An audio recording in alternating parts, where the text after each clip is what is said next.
Antes de iniciar mi intervención, quiero recordarles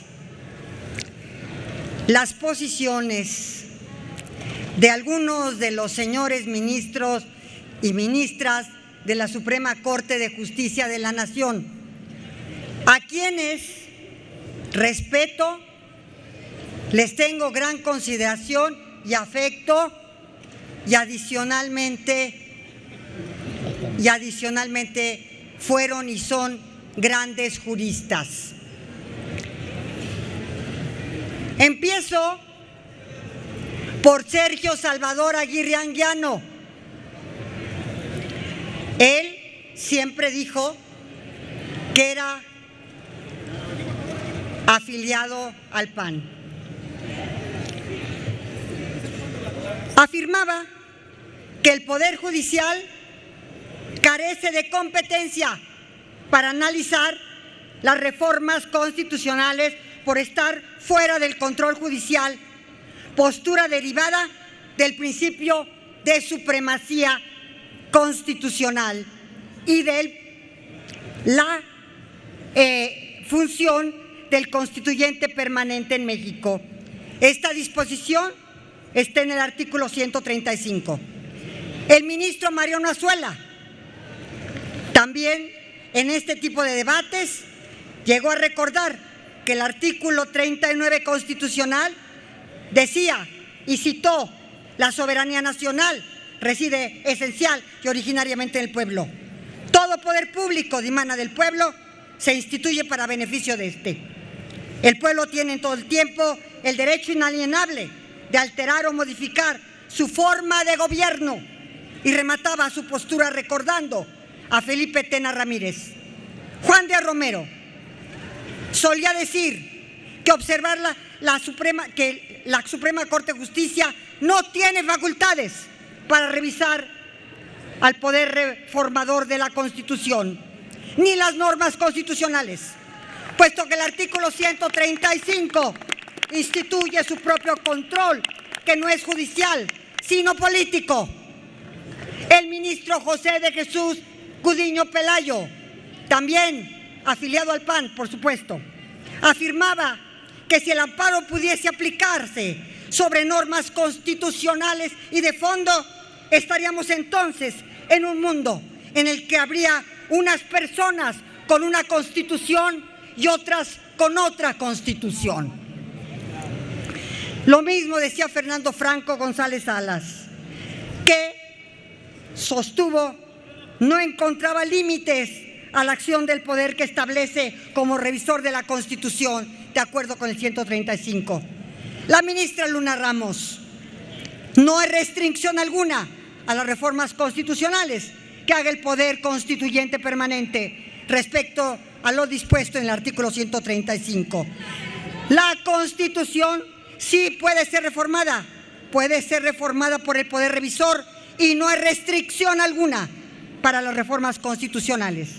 En el mismo sentido, Jorge Mario Pardo Rebolledo. Pero ya quiero empezar con mi intervención. El debate sobre el control constitucional de las reformas a la Constitución ha sido uno de los grandes temas de derecho constitucional y procesal constitucional a nivel internacional. Cualquiera que sea la posición que se adopte en este tipo de debates, no es fácil de abordar, ni es de cómoda discusión. Circunstancias que me constan por haber estado inmersa en este tipo de intercambio de ideas en diversas ocasiones como ministra de la Suprema Corte de Justicia de la Nación durante 21 años. Por principio de cuentas, al asumir una postura con seriedad en este tipo de diferendos, con seriedad, debe hacerse desde una perspectiva en la que la problemática del control constitucional de las reformas constitucionales implica un análisis esencialmente jurídico y técnico que sustancialmente permita diferenciar las particularidades entre el juicio de amparo, las controversias y las acciones de inconstitucionalidad. Esto debido a que la naturaleza de dichos procedimientos y medios de control es diversa y las reglas cambian significativamente de un tipo a otro. Así, no es lo mismo hablar de un amparo ciudadano donde se reclaman violaciones a derechos incorporados en la esfera del quejoso, que discernir sobre una controversia constitucional entre autoridades donde es indispensable que la Constitución otorgue legitimación activa y pasiva, y no es legitimación pasiva al constituyente permanente en las controversias constitucionales. Tampoco es igual si discutir en materia de acciones de inconstitucionalidad.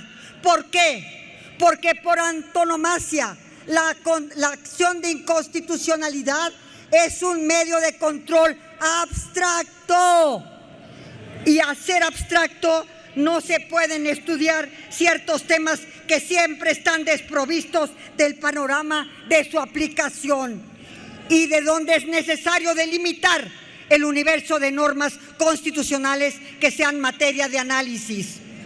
Dicho lo anterior, recordemos que la evolución histórica de este tema derivó del hecho de que nuestra Constitución vigente desde 1917 es reformable. Esta característica fue heredada del Constituyente del 57, ya que durante estos primeros 30 años de nuestra vida independiente, en los que dichas disputas facilitaban la rigidez constitucional, que terminó en que la Constitución de 1824 y de 1836, en texto expreso, impidiera las reformas constitucionales al ser consideradas constituciones rígidas, pétreas. Por eso, el texto constitucional de 1857 se flexibilizó y, por supuesto, es una constitución flexible, misma que tuvo estos principios en el 17 y hoy constan en el artículo 135. Es decir, desde la perspectiva histórica constitucional, el texto vigente abona un sistema constitucional rígido que contrasta con el artículo 177 de la Constitución de 24, y el cual señalaba en esta Constitución rígida que jamás se podría reformar la Constitución. Claramente este cambio hubiese resultado más completo si el constituyente hubiera establecido en el texto constitucional un mecanismo claro, expreso, inequívoco de control de validez y efectividad de las reformas, mutas y cambios constitucionales, pero no lo hizo. Esta situación descrita no generó debates relevantes sino hasta el amparo Camacho, cuando se reformó el artículo 122 de la Constitución. Ello porque era un obstáculo para este quejoso competir electoralmente por la jefatura de gobierno del Distrito Federal entonces, donde estábamos por estrenar los procesos electorales para elegir el Ejecutivo capitalino. Pero la reforma establecía que no podía él acceder a esto. Bueno, su demanda fue desechada, pero finalmente la Corte, con la facultad de atracción, por unanimidad de 11 votos, determinó que sí era posible ejercer el control constitucional de amparo, pero solamente del proceso de reformas, no de la materialidad de la reforma constitucional. A partir de dicho asunto, la Suprema Corte de Justicia de la Nación fue modulando su criterio en la misma ruta, las cuales arrojan sentencias como el amparo del 2013, llamado también amparo de los intelectuales. La ley de amparo, entonces, prohíbe categórica y literalmente la procedencia del amparo contra reformas a la Constitución. Y lo que estamos haciendo hoy es constitucionalizando este artículo 61 de la ley de amparo. ¡Ojo! ¡Estudien! Una cosa también, quiero recordarles Con esto, a la mayoría que integrábamos el Pleno de la Corte, nos resultaba notoriamente improcedente ese tipo de intervenciones del Poder Judicial en las determinaciones del Poder Revisor de la Constitución, porque los precedentes reconocían que el amparo no permitía el estudio sustantivo de las reformas constitucionales, aunque sí el procedimiento de reformas. En 2011, desde la Corte, ante el asunto presentado por Federico Reyes Heroles, el amparo de los intelectuales, este sí es el amparo de los intelectuales, volvimos a negar el amparo, pues resultaba formal y jurídicamente imposible el estudio de los contenidos constitucionales reformados. Ojo, la total improcedencia cuando vimos el fondo del amparo contra reformas constitucionales de cualquier naturaleza o especie. Compañeras y compañeros, en todos los amparos posteriores que se ha reconocido la improcedencia del amparo, y la jurisprudencia vigente en materia de improcedencia del amparo indirecto. Como les decía, del artículo 61, fracción primera de la Ley de Amparo, que hoy se constitucionaliza. Por otro lado, desde que entraron en vigor las controversias constitucionales, se ha considerado que la controversia constitucional es indiscutiblemente improcedente para impugnar el procedimiento de reformas y adiciones a la Constitución, porque se carece de sujeto pasivo a demandar al Poder Revisor de la Constitución. ¿Entendieron? Y en razón de las acciones de inconstitucionalidad, ustedes recordarán que es un control abstracto, que constituye un mecanismo a través del cual la Corte analiza la validez de una norma general sin que exista un acto concreto de aplicación, incluso sin necesidad de que se expresen argumentos.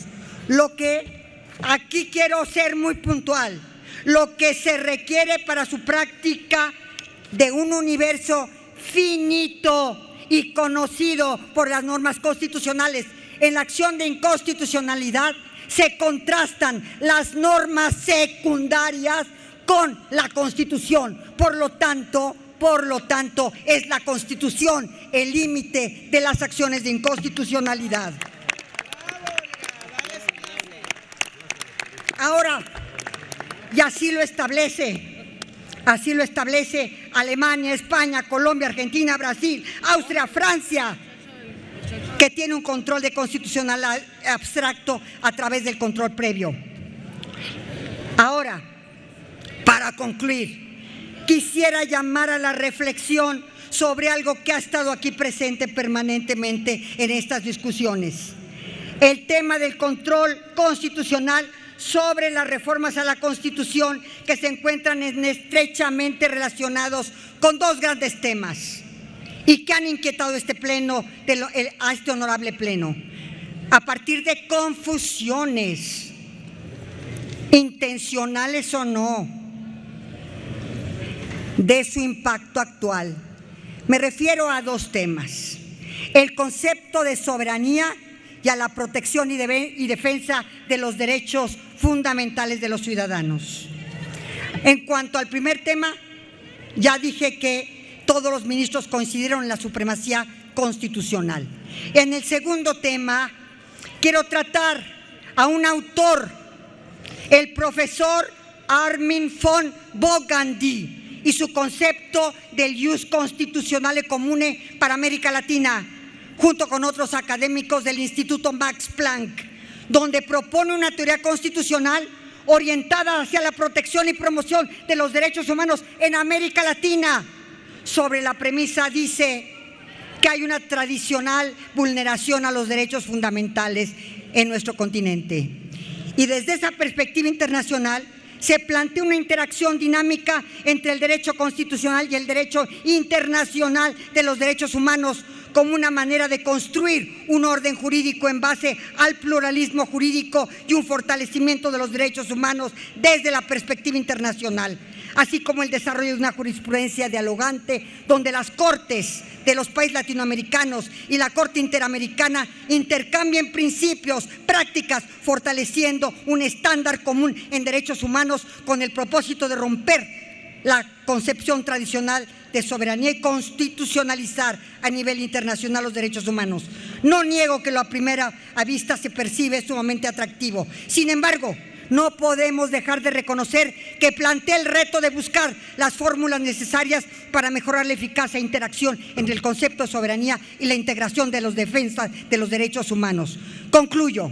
Esta reforma apunta hacia un escenario en el que se rescate el poder soberano menguado, este poder soberano menguado durante las últimas 4 décadas, e integra un modelo de ingeniería constitucional que abandone el principio de progresividad y nos lleva a criterios que ha validado la Corte en torno a la capacidad que tiene el pueblo de México para determinar su futuro. Eso en ningún momento es contrario a la defensa y promoción de los derechos humanos.